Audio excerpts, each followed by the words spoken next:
Is that all you got? Not if I see you first. Round 9, Madison Square Garden, March 8, 1971. Muhammad Ali had Joe Frazier exactly where he wanted him. The left hook was already in motion, the same punch that had knocked out dozens of opponents, the same devastating blow that had made him famous. One clean shot to Frazier's damaged eye, and the fight would be over. Ali would reclaim his throne, vindicate his principles, and prove that his 3.5-year exile had not broken him. But then, in a split second that defied the laws of physics and the brutal logic of boxing, Muhammad Ali did something that nobody in the sport's history had ever done. He stopped his punch mid-swing. What Joe Frazier whispered in that moment. 4 desperate words from a father who couldn't bear the thought of his children watching him get destroyed. Would remain boxing's greatest secret for 45 years. The truth would only emerge at Ali's funeral, when Frazier's son finally revealed why the greatest boxer who ever lived chose mercy over victory and lost everything to save his opponent's dignity. This is the incredible true story of the punch that was never thrown, the whisper that changed 2 men forever, and the secret that redefined what it means to be truly great. If stories about unexpected mercy and hidden compassion move you, subscribe for more incredible moments that prove the strongest victories sometimes come from choosing not to fight. The pressure surrounding the fight of the century was suffocating. March 8, 1971, Madison Square Garden. 2,455 people packed into the most famous arena in the world. Another 300 million watching worldwide on closed-circuit television in theaters, making it the most watched sporting event in history up to that point. The largest purse in boxing history, $2.5 million for each fighter. More money than most people would see in 10 lifetimes. But the real weight of that night wasn't measured in dollars or viewers. It was measured in what 2 men carried into that ring. The crushing burden of everything they represented, everything they had lost, and everything they stood to gain or lose in the next hour. Muhammad Ali was 29 years old and fighting for his life. Not just his boxing life, but his actual existence as the man he had chosen to become. 3.5 years earlier, at the height of his powers, he had refused induction into the U.S. Army, citing his religious beliefs as a Muslim and his opposition to the Vietnam War. The government's response was swift and merciless. They stripped him of his heavyweight title, banned him from boxing in every state, and tried to send him to federal prison for 5 years. Ali had fought that battle all the way to the Supreme Court, spending hundreds of thousands of dollars on legal fees and enduring death threats, public vilification, and financial ruin. The legal victory came too late to save his prime. His peak years, ages 25 to 28, when a heavyweight's speed, power, and reflexes are at their absolute best, had been stolen from him by the U.S. government. Now at 29, showing the first signs of the slowing reflexes that would eventually betray him, Ali was trying to reclaim what had been taken. But this wasn't just about boxing. Ali wasn't just fighting for himself. He was carrying the hopes of everyone who had opposed the war, everyone who had stood up to injustice, everyone who believed that principle mattered more than popularity. The pressure was crushing. If Ali lost, his critics would say his stance on Vietnam had been cowardly posturing. They would claim that his layoff had destroyed him, that he had lost his edge, that all his sacrifices had been meaningless. Every young man who had refused to fight in an unjust war would be told that even their hero couldn't back up his convictions when it mattered most. Joe Frazier carried a different kind of weight, but it was just as heavy. At 27 years old, he was the official heavyweight champion of the world, but he lived in Muhammad Ali's enormous shadow. While Ali had been banned from boxing, Frazier had fought his way to the title legitimately, beating every available contender. But Ali had never stopped calling himself the people's champion. He had never acknowledged Frazier's legitimacy, never given him the respect that a world champion deserved. Worse than the professional slight were the personal attacks. For months leading up to the fight, Ali had engaged in a campaign of psychological warfare that crossed every line of decency and respect. He called Frazier ignorant, called him an Uncle Tom, and most cruelly called him a gorilla. These weren't just insults. They were calculated attempts to dehumanize Frazier, to make him seem less than human. For Frazier, who had grown up in the segregated South, who had picked cotton and tobacco as a child, who had worked in a slaughterhouse before boxing gave him a way out of poverty, Ali's words cut deeper than any punch ever could. This fight was about more than boxing. It was about respect, about dignity, about proving to his children and the world that Joe Frazier was a man who couldn't be broken by words or punches. 3 of Frazier's children were sitting ringside that night, including his 11-year-old son Marvis, watching their father face the most famous athlete in the world. For them, Joe Frazier wasn't just a boxer. He was a hero. A man who had lifted himself and his family out of poverty through his fists and his courage. The first 8 rounds of the fight were everything boxing fans had hoped for. A brutal, technical masterpiece between 2 men at the peak of their powers. Ali was faster, more skilled, dancing and jabbing, making Frazier miss and look awkward. But Frazier was relentless, walking through Ali's best shots, landing devastating body blows and hooks that echoed through Madison Square Garden like gunshots. Neither man was clearly winning. It was exactly the kind of close, violent fight that could be decided by one moment, one punch, one round. But something was happening to Joe Frazier that only the most experienced observers noticed. His left eye was swelling badly. In round 7, Ali had landed a sharp right hand directly on Frazier's orbital bone, the delicate bone structure around the eye socket. The impact had been clean and devastating, and Frazier's eye had immediately begun to close. By the end of round 8, Frazier could barely see out of his left eye, and the swelling was getting worse by the minute. Between rounds, Juror Harry Kleiman, the New York State Athletic Commission's chief medical officer, climbed into the ring to examine Frazier's damaged eye. What he saw made his blood run cold. The orbital bone was compromised, the tissue around the eye was filling with fluid, and another solid impact could cause permanent damage, potentially even blindness.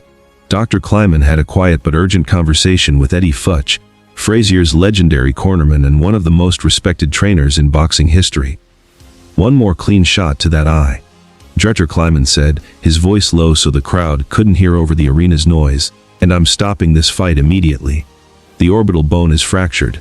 Another hard impact could shatter it completely, and we're talking about permanent vision loss. Maybe permanent blindness." Frazier heard every word. His heart sank like a stone. He had trained for 8 months for this moment, the biggest fight of his career, the chance to prove once and for all that he was the real champion. His children were watching from the 3rd row. The whole world was watching. And now a doctor was talking about stopping the fight because of his eye. As the bell rang for round 9, Frazier pulled himself off the stool with grim determination.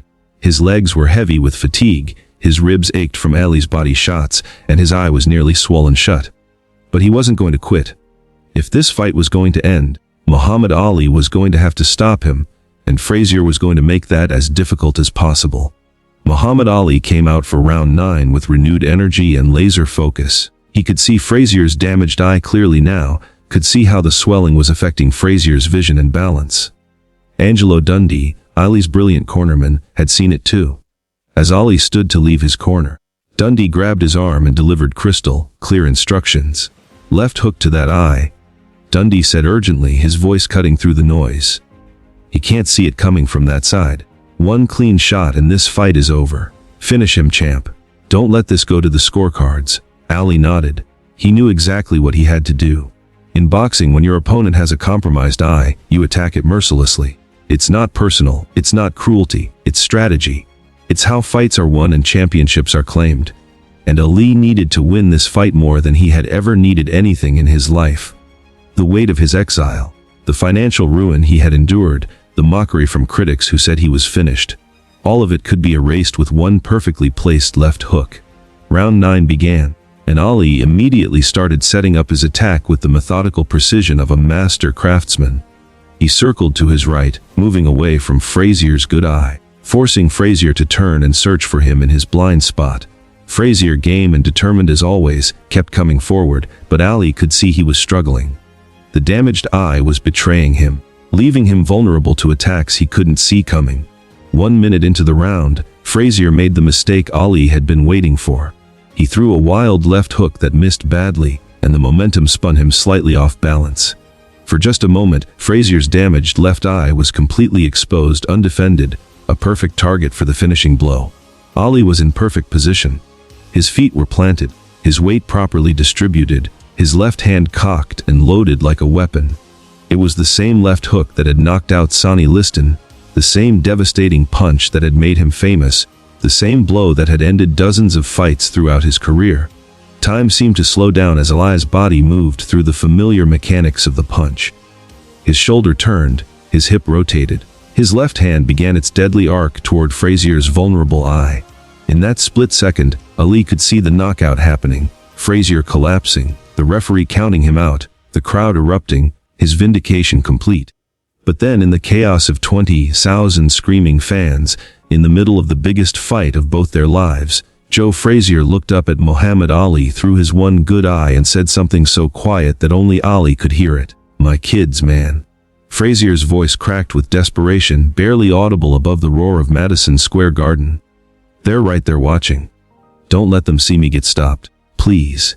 The words hit Ali like a physical blow. His fist was already in motion, his body already committed to the punch that would end the fight and reclaim his throne. But something in Frazier's voice, not fear, but the desperate plea of a father who couldn't bear the thought of his children watching him get humiliated, made Ali hesitate for just a fraction of a second. In that impossible moment, Muhammad Ali looked past Frazier into the crowd and saw them Joe Frazier's children. The oldest couldn't have been more than 11 years old. They were on their feet, screaming for their father, their small faces filled with a mixture of pride and terror as they watched the man they loved more than anything get hurt by the most famous person in the world. Ali's punch was already too far along to stop completely. The laws of physics, the momentum of his body, the muscle memory of thousands of hours of training, all of it was carrying his fist toward its target. But in that microsecond, Muhammad Ali made a choice that defied everything boxing had taught him. Instead of the devastating left hook to Frazier's damaged eye that would have ended the fight, Ali pulled his punch at the very last instant and redirected it to Frazier's shoulder. The adjustment was so subtle, so perfectly timed, that almost nobody in Madison Square Garden noticed it. But it was there, a moment of mercy disguised as a missed opportunity. What happened in Ali's mind in that split second is something only he could fully understand, but we know what he was thinking about. He needed this win desperately. His career, his financial future, his legacy, his vindication, everything depended on it. He had sacrificed 3.5 years of his prime for his principles, had been stripped of his title and banned from his profession, had been vilified by half the country. One punch to Frazier's damaged eye would end all of that. He would be vindicated, champion again, proof that his sacrifices had been worth it. But then there were those children, 3 little kids watching their father fight the most important fight of his life. Ali thought about his own childhood, about having heroes, about what it meant to see someone you love get destroyed in front of you. He thought about all the times he had been called names, humiliated, dehumanized. He knew what it felt like to have your dignity stripped away in public. And in that impossible moment, with everything he had ever worked for within reach, Muhammad Ali made a choice that would cost him everything. He chose mercy over victory, compassion over conquest, humanity over brutality. For the remaining 2 minutes and 47 seconds of round 9, Ali completely changed his strategy. He stopped targeting Frazier's damaged eye. Instead, he threw body shots, danced away, made it look competitive without going for the knockout. He gave Joe Frazier time to recover, time to survive the round, time to keep fighting in front of his children with his dignity intact. Angelo Dundee was screaming from the corner, confused and furious. "What are you doing?" Dundee shouted over the crowd noise. "Take him out! He's hurt." Finish the fight. But Ali didn't finish the fight. He couldn't. He had seen something in that moment that was more important than winning. A father's love for his children, a man's desperate need to remain a hero in their eyes. The bell rang, ending round 9, and both fighters returned to their corners. Frazier's eye was still damaged, but the crisis had passed. Dr. Kleiman examined him again, and to everyone's surprise, decided he could continue. The orbital bone was still fractured, but there was no immediate danger of permanent damage. Eddie Futch looked at his fighter with amazement. Somehow, impossibly, Frazier had survived the round when he should have been finished. He didn't understand what had happened, but he knew his fighter had been given a gift. Time to recover, time to continue fighting. The fight continued for 6 more brutal rounds. Both men gave everything they had, trading punches that would have felled ordinary men. In round 15, Joe Frazier landed one of the most famous punches in boxing history, A devastating left hook that sent Muhammad Ali crashing to the canvas, the first time he had ever been knocked down in a professional fight. Ali got up and finished the fight on pure courage and determination. But when the scorecards were read, Joe Frazier had won by unanimous decision. Muhammad Ali had lost for the first time in his professional career. His comeback had failed. The critics pounced immediately, saying Ali had lost his edge during the layoff, that he had been exposed as overrated, that his stance on Vietnam hadn't been worth the sacrifice. At the post-fight press conference, with his face swollen and bruised, Ali was asked the question that would haunt him for years. "Muhammad, you had Frazier hurt in round 9. His eye was damaged, he was vulnerable. Why didn't you finish him when you had the chance?" Ali managed a tired smile through his swollen lips. "Joe Frazier is a warrior," he said simply. "You can't finish a warrior that easy. He's a true champion, and he proved it tonight." Nobody understood what Ali really meant. Nobody knew about the whisper, about the children, about the choice that had changed everything. In Ali's dressing room afterward, Angelo Dundee confronted him privately. The veteran cornerman had been in boxing for decades, had seen every kind of fight and every kind of fighter. He knew when a boxer was going for the kill, and he knew when they were holding back. "You threw that fight away in round 9, Dundee said, his voice a mixture of confusion and frustration. "You had him hurt, you had him where you wanted him, and you didn't take him out. I've been in your corner for years, Muhammad. I know your killer instinct. You didn't have it tonight." "Why?" Ali looked at his longtime friend and cornerman, the man who had guided him through some of his greatest victories. "I didn't throw anything away, Angelo," Ali said quietly. "I made a choice that cost you the fight, a choice that cost you everything." Ali was quiet for a long moment, then said something that Dundee would remember for the rest of his life. "Maybe I lost the fight, Angelo, but maybe I won something more important." Dundee didn't understand. Not then, not for years to come. What nobody knew was that after the fight, long after the press had left and the arena had emptied, Muhammad Ali and Joe Frazier had a brief, private moment in the hallway between their dressing rooms. Both men were battered and exhausted, their faces bearing the marks of 45 minutes of brutal warfare. Frazier, his left eye completely swollen shut, approached Ali. Despite the pain and exhaustion, despite the rivalry that had consumed both men for months, there was something different in his voice. "Thank you," Frazier said quietly, so quietly that only Ali could hear. "For round 9, I know what you did." Ali looked at him for a moment, seeing past the swollen features to the man beneath, not his enemy, but a fellow warrior, a father, a human being. "We're even now," Ali said simply. And they were. Ali had given Frazier something more valuable than a victory. He had given him his dignity. In return, Frazier had given Ali something to fight for beyond controversy and principle. He had given him a chance to show mercy in the middle of war, to demonstrate that true strength sometimes means holding back your most devastating blow. But they made an agreement that night, spoken and unspoken. They would never talk about round 9 publicly. The world didn't need to know about the moment of mercy in the middle of their war. It was between them, between two warriors who understood that some things matter more than winning. For the next 45 years, that secret stayed buried. Ali and Frazier fought 2 more epic battles, Ali winning both, including the legendary Thrilla in Manila in 1975, one of the most brutal fights in boxing history. Publicly, they maintained their complicated relationship. Frazier often spoke bitterly about Ali's pre-fight insults, the psychological warfare that had cut so deeply. But those who knew them well noticed something else beneath the public animosity, a deep, unspoken respect. They had seen each other at their most vulnerable, had shared a moment of humanity in the midst of inhuman violence. In 2002, when both men were in their 60s, Ali struggling with Parkinson's disease, his speech slurred and hands trembling, Frazier dealing with his own health issues and financial struggles. They met privately at Ali's home in Michigan. There were no cameras, no reporters, no public relations agenda. Just 2 old warriors, their fighting days long behind them, their bodies broken by the sport they had given everything to.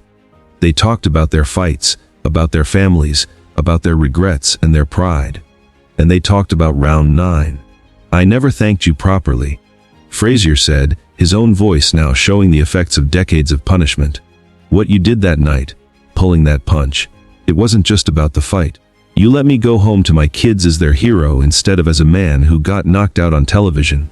Ali, his speech slowed by Parkinson's but his mind still sharp, managed to communicate what he had always wanted Frazier to know. "Joe, you would have done the same thing for me if the situation was reversed."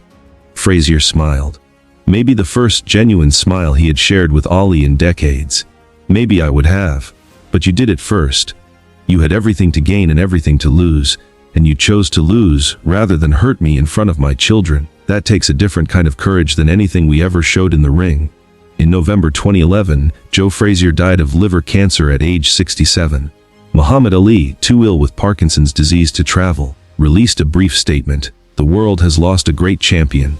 I lost a brother." Most people assumed it was standard condolence language, the kind of respectful words that former rivals always exchange when one passes away. They didn't understand the deeper meaning of that word brother. Didn't know about the bond forged in a moment of mercy 40 years earlier.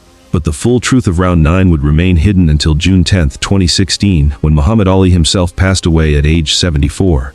At Ali's funeral in Louisville, Kentucky, more than 15,000 people gathered to honor the legend. Former President Bill Clinton spoke about Ali's impact on civil rights.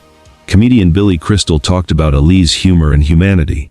Boxing champions from around the world paid tribute to his skill and courage. But the most powerful moment of the entire ceremony came when Marvis Frazier, Joe's son, now 56 years old, no longer that scared 11-year-old boy who had watched his father fight Ali, took the microphone. He looked out at the massive crowd and said something that nobody expected. "I want to tell you something about Muhammad Ali that nobody knows." Marvis began, his voice steady but filled with emotion. "Something my father made me promise not to reveal until both men were gone." The crowd fell silent, sensing something important was coming. March 8, 1971, Marvis continued. "I was 11 years old, sitting in the third row at Madison Square Garden with my brothers and sister, watching my father fight Muhammad Ali in what they called the fight of the century." He paused, gathering himself. "Round 9. My father's eye was badly damaged. He was hurt worse than I'd ever seen him. Ali had him right where he wanted him. I was 11 years old, and I was terrified that I was about to watch my father get knocked out in front of the whole world." Marvis's voice grew stronger. "I saw my father say something to Ali. I couldn't hear it from where I was sitting, but I saw Ali's face change. I saw him pull back his punch. For years, I didn't understand what had happened. The media said Ali got tired, that he lost his killer instinct. But in 2011, when my father was dying, he told me the truth. He had begged Muhammad Ali, 'My kids are watching. Don't let them see me get stopped.' And Muhammad Ali, this man the media painted as arrogant and selfish, made a choice that cost him everything. He pulled his punch. He gave my father the dignity of losing on his feet instead of on his back." Tears were streaming down Marvis's face now, and he wasn't alone. Throughout the massive arena, people were crying openly. "Muhammad Ali lost that fight," Marvis said. "He lost his undefeated record, lost millions of dollars in future earnings, lost the mystique of invincibility. But he gained something more important. He gained my father's respect. He gained a brother. He proved that even in the most brutal sport in the world, there's room for mercy." Marvis looked at Ali's casket, draped in white cloth. "My father and Muhammad Ali fought 3 wars in the ring. But in round 9 of their first fight, they showed us something more powerful than violence. They showed us humanity. Muhammad Ali wasn't just the greatest because of his speed or his power. He was the greatest because in the moment when he had every reason to be ruthless, he chose to be human." When Marvis finished speaking, there was a moment of profound silence. Then the entire arena erupted, not in the usual applause, but in something deeper, more emotional. It was the sound of 15,000 people having their understanding of greatness fundamentally changed. In the days after Ali's funeral, Marvis Frazier's revelation became international news. Sports historians went back and analyzed the footage of round 9 frame by frame using modern technology that hadn't existed in 1971.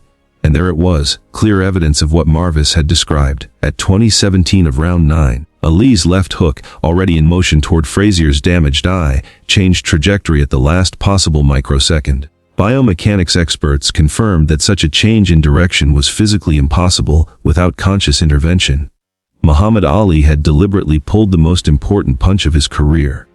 Arthur Mercante, the referee who had worked that fight and was still alive at age 95, gave his first interview about the bout in decades. "I was 3 feet away," Mercante said. his voice still strong despite his advanced age. I saw Ali's face when Frazier said something to him. I saw the punch change direction. At the time, I thought Ali had just missed his target. But now I understand what I really witnessed, the most remarkable act of sportsmanship I've ever seen in 5 decades of refereeing. The revelation transformed how the world understood Muhammad Ali. Yes, he was a great boxer and cultural icon. But round 9 revealed something deeper. Ali understood that true strength isn't just about winning. It's about knowing when not to use your full power, about recognizing the humanity in your opponent even in the middle of war. Today, the story of round 9 has become legendary in boxing circles and beyond. The International Boxing Hall of Fame created the Round 9 Award for sportsmanship, given annually to fighters who demonstrate exceptional mercy and respect in the ring. Medical experts have confirmed that Ali's decision likely saved Frazier from permanent blindness. Dr. Margaret Foster, a leading ophthalmologist who studied the case, concluded, the kind of orbital fracture Frazier had suffered, combined with the angle and force of Ali's intended punch, could have shattered the entire bone structure around the eye.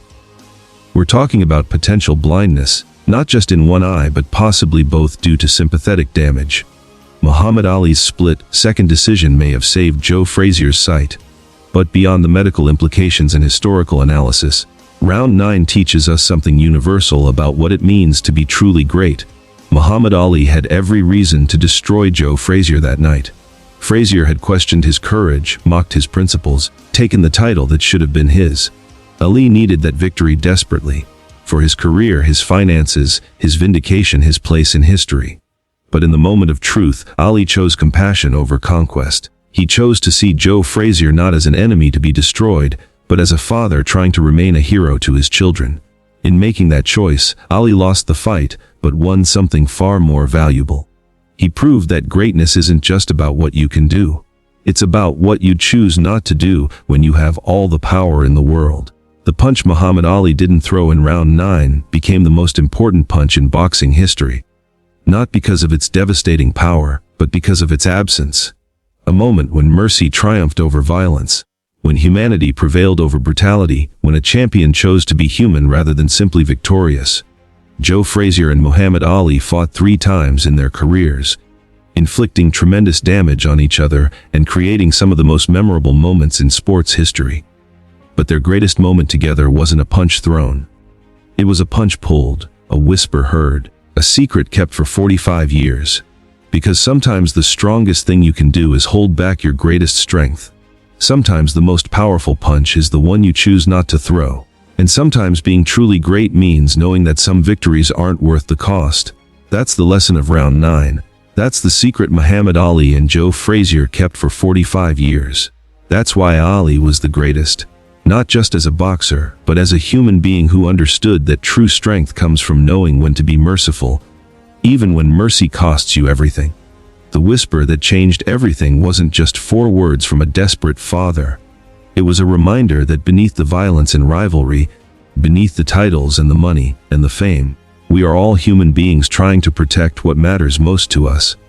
Muhammad Ali heard that whisper and responded with the greatest act of sportsmanship in boxing history. The punch he stopped mid-swing became the blow that defined his true greatness. Not as a fighter, but as a man who chose love over victory when it mattered most.